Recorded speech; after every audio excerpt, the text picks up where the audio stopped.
Qədir gecəsinə çatmışıq, oyanaq nəhayət ki, günahlardan üzr istəyək. Hətta mən bu gecələrdə ümumiyyətlə hər bir gecəsində yaxşılıqlarımdan üzr istəyəcəm. Orucuma görə üzr istəyəcəm.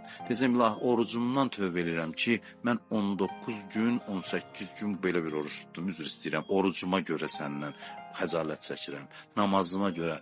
İldə bəndənin ən gözəl halı budur.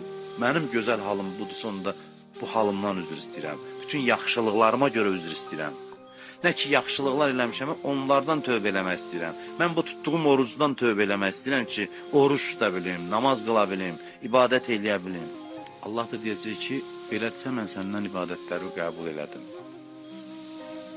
Allah belə Allahdır. Sən deyirsən ki, layiq olmadı, deyir, bu layiq olmadı dedin ha, bəsimdir. Gətir qəbul edirəm. Qəbul eləməklə də insan deyir, necə yəni, qəbul elədim bu ibadəti.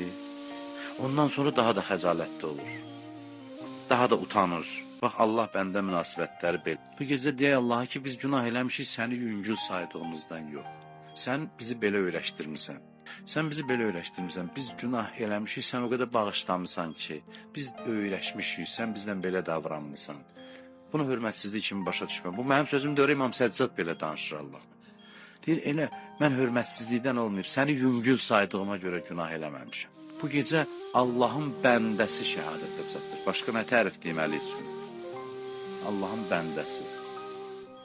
Hər situasiyada, hər şəraitdə Allah deyən eləyən adam.